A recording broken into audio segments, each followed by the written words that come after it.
spectacular explosion. Geo-explainer: will the Yellowstone caldera erupt? The Yellowstone caldera, the supervolcano in Yellowstone National Park, Wyoming, formed 640,000 years ago in a massive explosion. Will it happen again?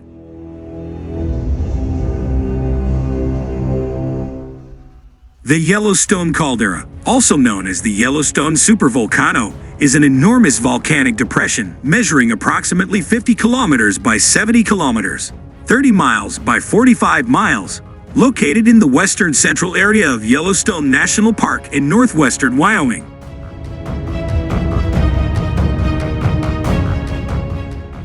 The word caldera originates from the Spanish word for cauldron, and this deep crater covers a large proportion of the Yellowstone National Park. The Yellowstone caldera is over 640,000 years old and is the youngest of the three largest calderas in the park.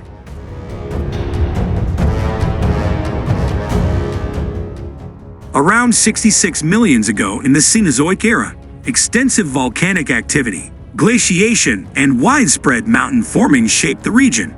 This included the formation of the Abasaroka Range along the current park's north and east sides.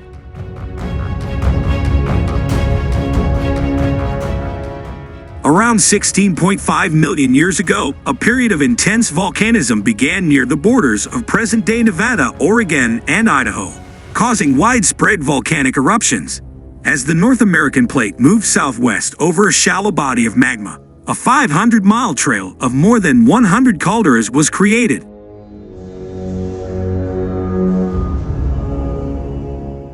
Usually, calderas are formed after the collapse of the top of a volcanic cone, or group of cones, due to the partial emptying of magma chambers during large eruptions. Subsequently, there have been three more major eruptions in the Yellowstone area, two of which expelled more than 240 cubic miles of magma, a magnitude of 8, the highest ranking on the Volcanic Explosivity Index.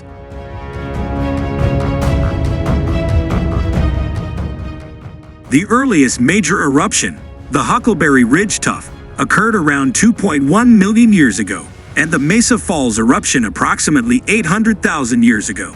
The Lava Creek eruption led to the formation of the Yellowstone caldera 640,000 years ago.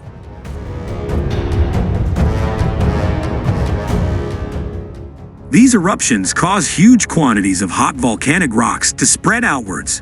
Hot ash, pumice, and other rock fragments accumulated and stuck together to form thick sheets of hard rock.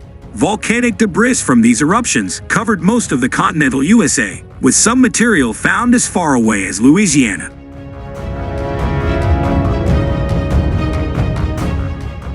Magma may lie just 3 to 8 miles beneath two resurgent domes inside the Yellowstone caldera today, the Soar Creek Dome and the Mallard Lake Dome.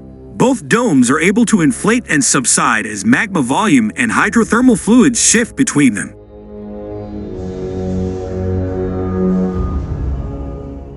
Over the past century, the caldera floor has tilted to the south due to net inflation, causing trees in Yellowstone Lake's southern shores to stand in water, and a sandy beach to form at the north end of the lake.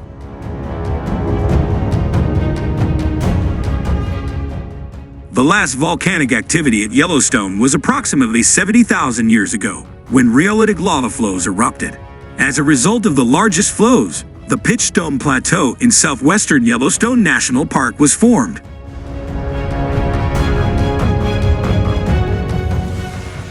According to the Yellowstone Volcano Observatory, the most likely activities that will occur at Yellowstone include hydrothermal explosions, steam and hot water eruptions, large and moderate earthquakes, or lava flows.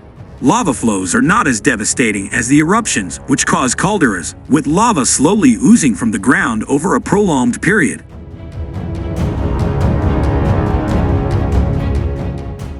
The Earth will see super eruptions in the future, but will they come in Yellowstone? That's not a sure thing, said scientist in charge of the Yellowstone Volcano Observatory in California, Jacob Lowenstern. Yellowstone's already lived a good long life. It may not even see a fourth eruption.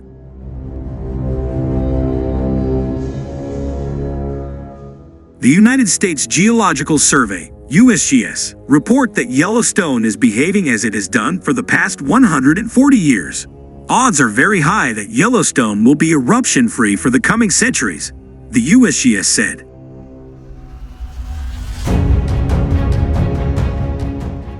The Yellowstone volcano could also die out. The magma chamber below Yellowstone is under two competing forces, the heat from below and the relative cold of the surface. If the heat from underneath decreases, the chamber could freeze and turn into a solid granite body.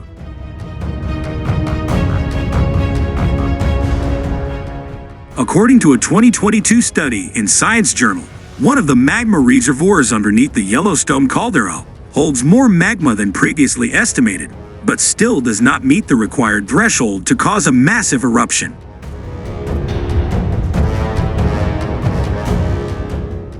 Previously, scientists believed that the reservoir was mostly solid, containing just 5 to 15% of melted rock, but they concluded that this figure is instead 16 to 20%. The more volume of melted rock, the higher the likelihood of the volcano erupting. The Earth hasn't created more magma. Rather, the scientists reanalyzed existing seismic data to generate their findings.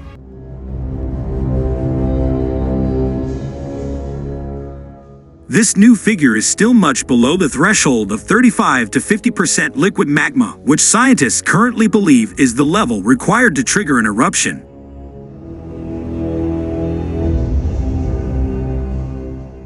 But if a caldera-forming Yellowstone eruption were to occur, the USGS believe it would likely alter global weather patterns and significantly impact human activity, particularly agricultural production, for 10 to 20 years.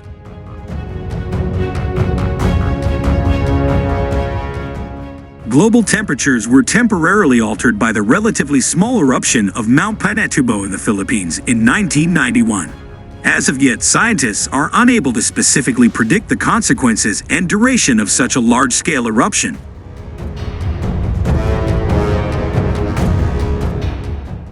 The Yellowstone region is extremely seismically active, experiencing around 1,500 to 2,500 located earthquakes each year.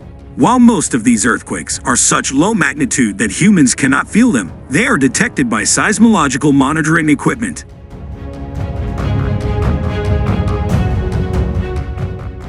The 7.3 magnitude Hedgett Lake earthquake in 1959 killed 28 people and triggered a major landslide in Madison Canyon and rock falls in Yellowstone that blocked roadways and caused major damage to structures.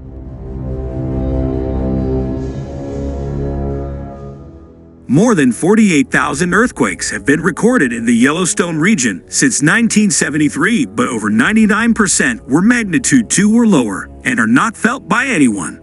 One magnitude 6.0 earthquake was recorded in 1975, 2 earthquakes in the magnitude 5 range, 29 earthquakes in the magnitude 4 range, and 379 in the magnitude 3 range.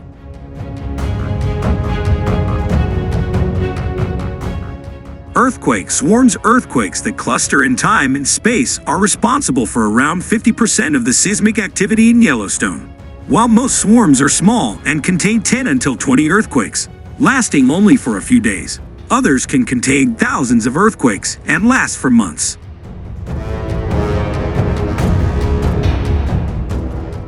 In June 2023, the University of Utah seismograph stations reported 78 earthquakes in the Yellowstone National Park region, the largest a minor 2.8 magnitude earthquake located about 17 miles northeast of Morin, Wyoming, on 17 June at 11:58 a.m.